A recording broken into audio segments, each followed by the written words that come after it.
So I can truly say it is great to be out of Sacramento and here with people who are normal, guys. So thank you for that. So what happens, one of the reasons I ran for politics, I became a Christian years ago, got married, had kids, and really wanted to know what my life goal was. And God gave me a verse that the duty of a father is to leave an inheritance to his children's children, out of Proverbs. And so I didn't like that because I thought, you know, some men get to conquer kingdoms and everything, and mine's given $10 to each kid, right? But the thing is, that vision sort of grew, that it goes beyond just the financial, but educating your kids properly, fighting for politics, freedom, religion, freedom of speech. So it turned into a whole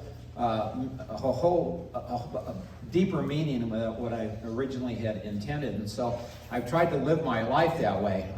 Ran my business so my kid could see how to open a business, and when I closed it down, it was run for politics to show them that money's not everything. So learned a lot, met a lot of great people along the way, have had a tremendous amount of support from my wife, Joni.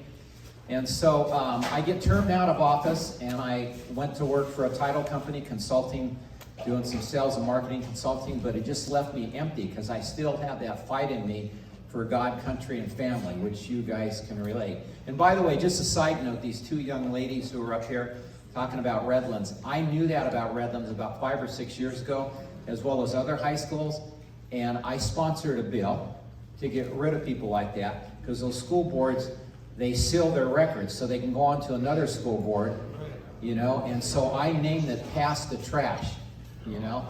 And I just want you to know the Democrats and the school unions turned that bill down so quick it'd make your head spin. I didn't even get it out of one committee, so it just shows you how evil things are becoming, how dark to mess with our children like this.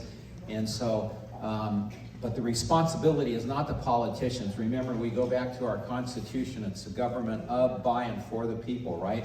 We the people, and then the Declaration says we're governed by consent. So that's why having you all come out is a wonderful thing, and we have to stand up for our country and restore those political principles of limited government and tell these school boards that we're taking over. Right on?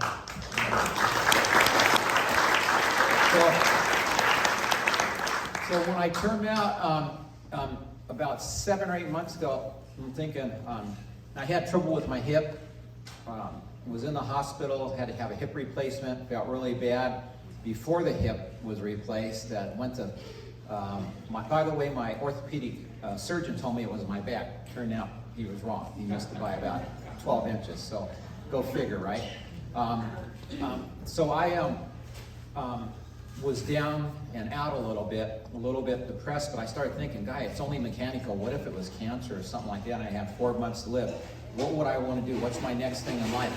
So I decided to write a book to my kids, my children, and my grandchildren, even though some of them are not old enough to read the book, and give them the best possible advice a father or a grandfather can give them. Because I want them to prosper in every area. It doesn't mean it's their guarantee, but I wanted to, one thing Joni and I tried to do when the kids were younger is we wanted to try to stack as many chips in their court as possible to increase their odds and their percentage, raise their percentages for success, right? So again, no guarantees, but we worked hard to try to do that as they were growing up. So what I've done in this book is, even those 7 years I spent in high school, you think I'd be really smart?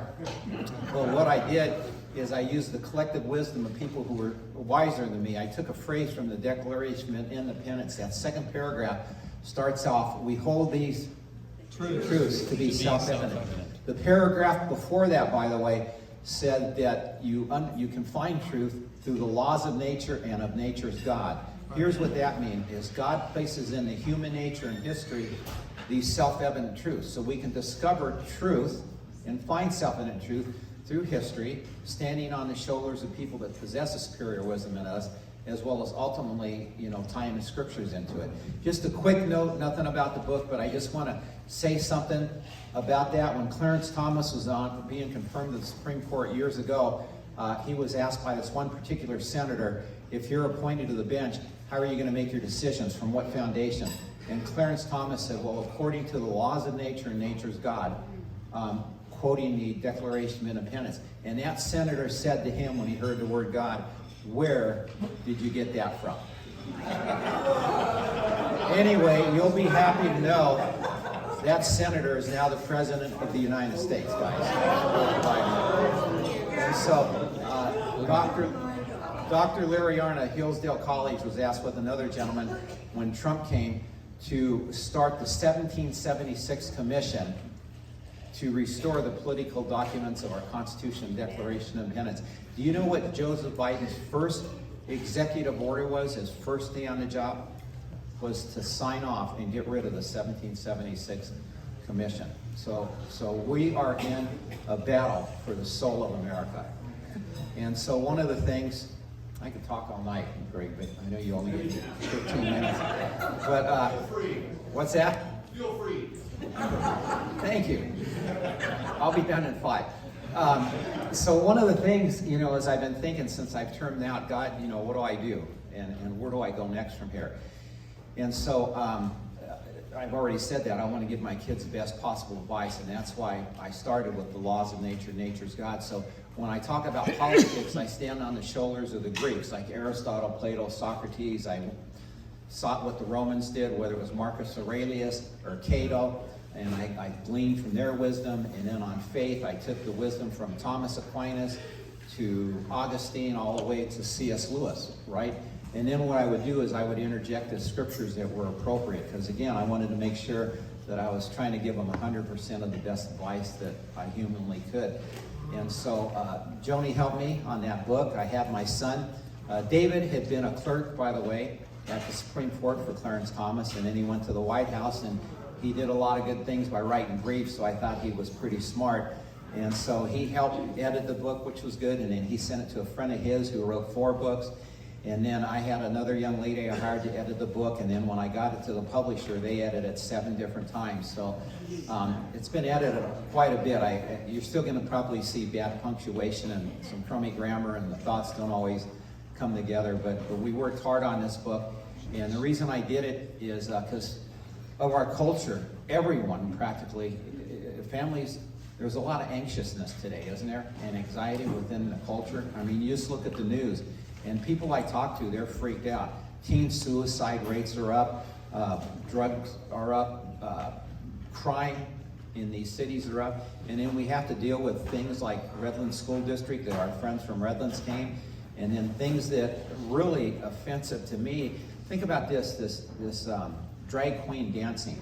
Think about a man, 30 or 40 years old, he calls up the school district and he says, "Can I come and dress provocatively and dance to your 1st and 2nd graders?"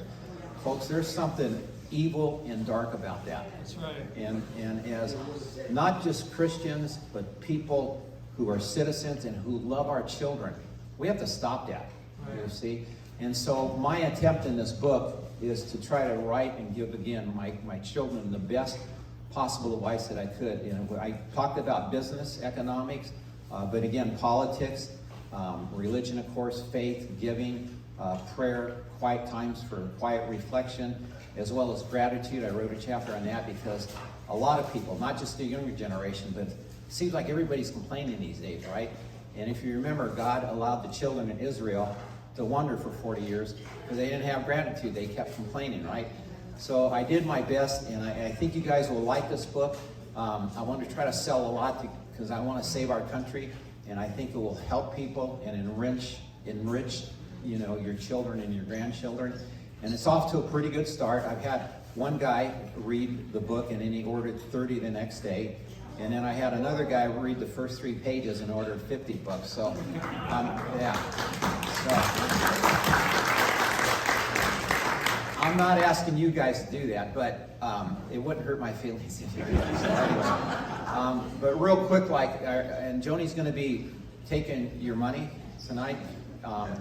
She'll be happy to take either checks, cash, credit card, or come over and wash and wax our car. What? Jewelry. Jewelry, yeah, we'll take jewelry. Anyway, before I get off here, are there any easy questions anybody would like to ask me? No questions? Well, again, I just want to thank everybody in the Tea Party. Totally grateful. And again, Carolyn, Greg, thank you guys. You have been a blessing to me. And you've always just been so fair and so good to both me and my wife. So thank you very much. He didn't ask for it, but I'd like to endorse the book. He brought a copy to our home. I read it halfway through that first night. I'm not finished, but I just finished his chapter on finances, so you know how far I am in the book. It's awesome, so I just would highly recommend it.